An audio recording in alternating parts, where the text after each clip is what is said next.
નમસ્તે મિત્રો, આજે આપણે બનાવીશું ઠંડીમાં ખાવાની મજા પડી જાય તેવો એકદમ ચટાકેદાર અને ટેસ્ટી લીલા વટાણાનો રગડો। આ રીતે બનાવેલો લીલા વટાણાના રગડાનો સ્વાદ ખૂબ જ સરસ આવે છે। તો ધ્યાનથી પૂરો વિડીયો જોજો અને વિડીયો ગમે તો લાઈક કરજો અને ચેનલને સબસ્ક્રાઈબ કરવાનું ભૂલતા નહીં। તો ચાલો હવે બનાવીએ। એના માટે એક કુકરમાં લઈએ 2 કપ વટાણા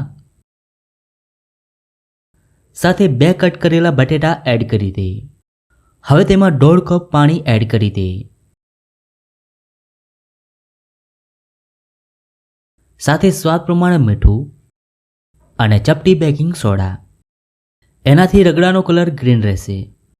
હવે પ્રેશર કુકરનું ઢાંકણ બંધ કરી 3 વિસલ મીડિયમ ફ્લેમ પર કરી લે।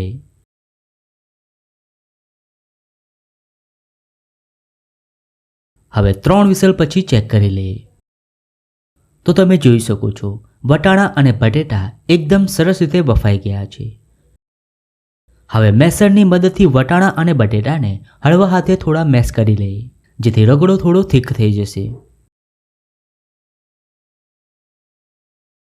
તો રગડો તૈયાર છે। હવે આપણે ટેસ્ટી વઘાર કરી લઈએ। એના માટે એક પેનમાં લઈએ 1.5 ટેબલસ્પૂન તેલ। તેલ ગરમ થાય એટલે 1 ટીસ્પૂન લસણની પેસ્ટ અને અડધો ટીસ્પૂન લીલા મરચાંની પેસ્ટ એડ કરી મસાલાને અડધી મિનિટ સાંતળી લે।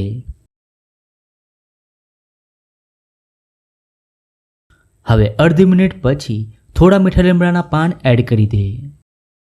જો તમે આ રીતે રગડો ન બનાવ્યો હોય તો એકવાર જરૂરથી બનાવજો, ખાવામાં ખૂબ જ સરસ લાગે છે।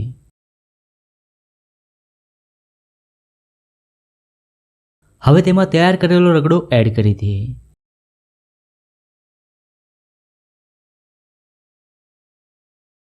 અને હવે રગડાને એકદમ સારી રીતે મિક્સ કરી દે।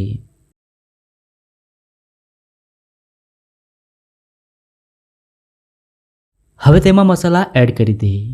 તો 1/4 ટીસ્પૂન સંચળ પાવડર, અડધો ટીસ્પૂન શેકેલા જીરાનો પાવડર, અડધો ટીસ્પૂન ચાટ મસાલો અને સ્વાદ પ્રમાણે મીઠું એડ કરી એકદમ સારી રીતે મિક્સ કરી દે। મીઠુંનો આપણે પહેલાં પણ ઉપયોગ કર્યો છે તો જરૂરત પ્રમાણે જ મીઠું એડ કરવાનું। હવે ઢાંકણ ઢાંકી 2 થી 3 મિનિટ જેવું થવા દઈશું। તો 3 મિનિટ જેવી થઈ ગઈ છે। હવે રગડાને ચેક કરી લઈએ તો એકદમ થીક કન્સિસ્ટન્સી વાળો રગડો બનીને તૈયાર છે। હવે રગડાને ગરમા ગરમ સર્વ કરી લઈએ। હવે આપણે પૂરીમાં રગડો ભરીશું। સાથે થોડી ઝીણી સમારેલી ડુંગળી અને થોડું ઝીણું સમારેલું ટમેટું। તો એકદમ ટેસ્ટી ગ્રીન રગડો બનીને તૈયાર છે। તમે આ રગડાને પાણીપુરીના પાણી વગર પણ ખાશો તો પણ ખૂબ જ સરસ લાગશે। તો તમને આ રગડાની રેસીપી કેવી લાગી? જો રેસીપી ગમી હોય તો વિડીયોને લાઈક અને શેર કરજો।